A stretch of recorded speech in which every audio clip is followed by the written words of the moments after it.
दोस्तों, आज देश हित में एक अहम मुद्दे, एक अहम विषय पर चर्चा करेंगे।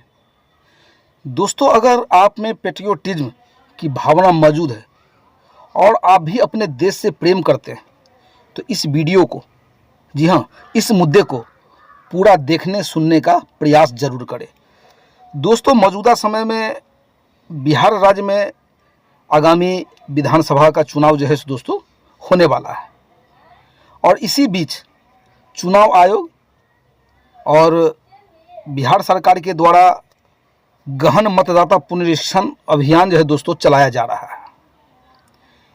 इसको लेकर बिहार राज्य में जो विभिन्न राजनीतिक दल है, विपक्षी पार्टी है, वे चुनाव आयोग और सरकार पर ये आरोप लगा रहा है कि इस प्रकार का गहन पुनरीक्षण मतदाता अभियान जो है सो वैसे गरीब लोग, वैसे अल्पसंख्यक समुदायों को मतदाता सूची से हटाने का जो है दोस्तों यह प्रयास किया जा रहा है। इस मुद्दे को अभी काफ़ी बिहार में उछल रहा है, देश में भी काफ़ी उछल रहा है और यह मुद्दा काफ़ी बड़ा मुद्दा बन चुका है। आखिर क्या है सच? क्योंकि सोशल मीडिया के इस ज़माने में हर लोगों के पास एक अपना सोशल प्लेटफार्म है। लोग भ्रामक जानकारी देती है, गलत बातें बताता है, क्या सही है क्या गलत है आप समझ नहीं सकते हैं। आइए आज इसी मुद्दे पर, इसी विषय पर विस्तार से चर्चा करेंगे। हो सकता है यह वीडियो कुछ लंबा बन जाए, लेकिन आप यहाँ से जाने का प्रयास मत कीजिएगा। जय हिंद दोस्तों, मैं जयशंकर प्रसाद, आप देख रहे हैं चेतना जागृति मंच। इस मुद्दे को समझाने के लिए हम एक छोटी सी कहानी आपको सुनाने जा रहा हूँ और जब आप इस कहानी को सुनेंगे तब सारी हकीकत आपके सामने जो है दोस्तों मौजूद रहेगा, आप देख सकते हैं। दोस्तों, ये कहानी है एक हंस और हंसनी की, जो किसी क्षेत्र में रहा करता था और एक दिन वह भोजन की तलाश में उड़ते उड़ते कहीं दूर निकल गया और वह एक ऐसे एरिया में पहुंच गया जहां चारों तरफ वीरानगी छाई हुई थी। तब हंस की पत्नी हंसनी ने कहा कि चलो यहाँ से चलते हैं, हमें यह क्षेत्र देखकर काफ़ी डर लगता है क्योंकि यह क्षेत्र जो है सो काफ़ी वीरान है। हंस ने कहा कि शाम काफ़ी हो चुका है, जब हम अपने एरिया में लौटेंगे तो जाते जाते रात हो जाएगा, हम वहाँ नहीं पहुँच सकते हैं, इसीलिए आज इसी जगह पर हम लोग रात बिताएंगे। और ऐसा कहकर वह उसी पेड़ पर जो है सो रात गुजार देता है। जब सुबह होता है तो हंस और हंसनी वहाँ से उड़ने का प्रयास करता है। उसी समय उसी पेड़ पर एक गिद्ध बैठा होता है। वह हंस और हंसनी को रुकने के लिए बोलता है। जब हंस और हंसनी वहाँ रुकता है तो गिद्ध हंस को कहता है कि अरे ओ हंस, तुम हमारी पत्नी को कहाँ लेकर जा रहे हो? हंस कहता है, भला हंसनी कब गिद्ध की पत्नी हो गई? यह पत्नी तुम्हारा कैसे हो गया? इस बात को लेकर दोनों में काफ़ी बहस होता है, काफ़ी हो हल्ला मच जाता है और यह मुद्दा काफ़ी उछलने लगता है और ये खबर धीरे धीरे जंगल में आग की तरफ फैल जाता है।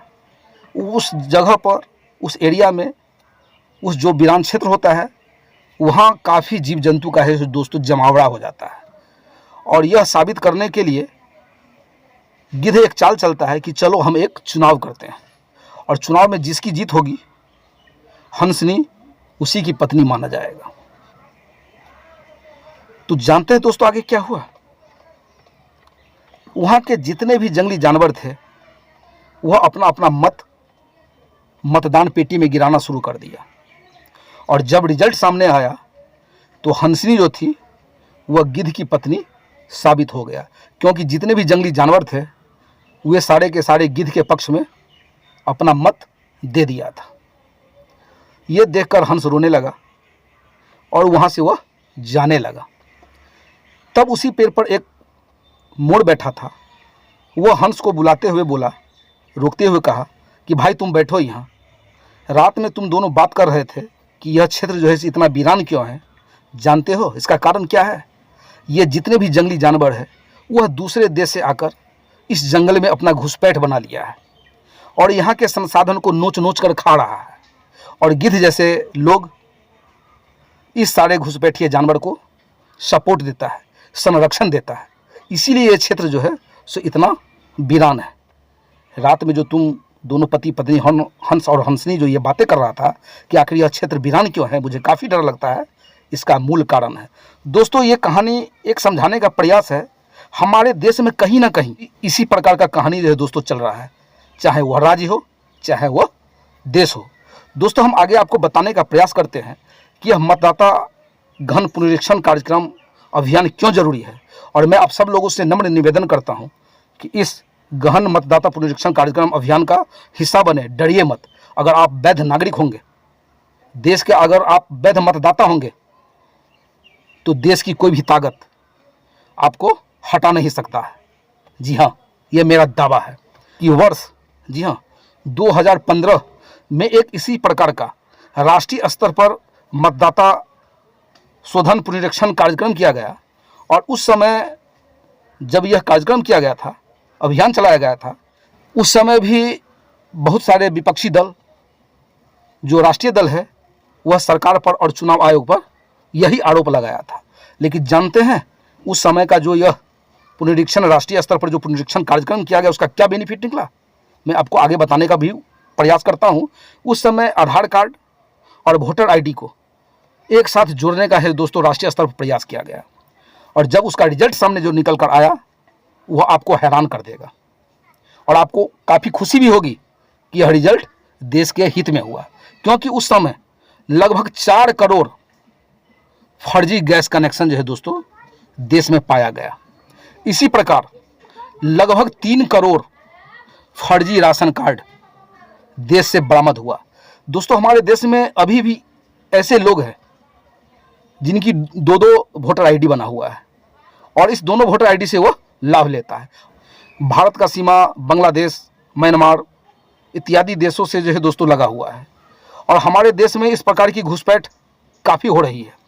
अभी आप जहाँ तहाँ सोशल मीडिया पर आप देखते होंगे कि इस प्रकार बांग्लादेशी, जी हाँ, रोहिंग्या इत्यादि को जो है देखा जा रहा है और यहाँ से भारत से उसे हटाया भी जा रहा है। दोस्तों, कुछ राजनीतिक दल, जी हाँ, कुछ ऐसी पार्टियाँ इस प्रकार के घुसपैठियों को सपोर्ट करता है, सुरक्षा देता है, संरक्षण देता है और फर्जी वोटर आईडी, जी हाँ, आधार कार्ड बनाकर उसको वैध नागरिक बनाने का यहाँ कोशिश किया जाता है। इसीलिए यह मतदाता गहन पुनरीक्षण SIR जो है सो देश में बहुत ज़रूरी है। और मैं बात करूं बिहार का, बंगाल से भी यह सीमा जो है सो दोस्तों लगता है। और वैसे तो पूरे देश में ही बांग्लादेश और रोहिंग्या जो है दोस्तों मौजूद है, जिसकी संख्या लगभग 6 से 7 करोड़ के आसपास में है सूत्रों के हिसाब से।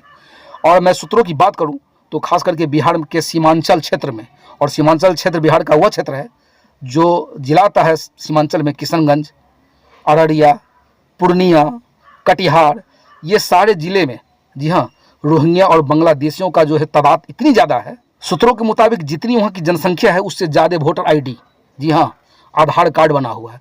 ये कैसे संभव है? कहीं न कहीं कुछ ऐसे राजनीतिक दल है जो अपनी सत्ता सुख के लिए इस प्रकार के अवैध बांग्लादेशी और रोहिंग्या का जो है सो इस्तेमाल करता है। तो इसीलिए ये जो अभी गहन मतदाता पुनरीक्षण कार्यक्रम हो रहा है, होना बहुत ज़रूरी है। और ख़ास करके यह गहन पुनरीक्षण कार्यक्रम होना चाहिए या नहीं होना चाहिए, इसके बारे में आपकी क्या राय है, आप कमेंट में ज़रूर दें। लाइक, सब्सक्राइब और शेयर ज़रूर करें। जय हिंद। आप देख रहे थे चेतना जागृति मंच, मैं जयशंकर प्रसाद।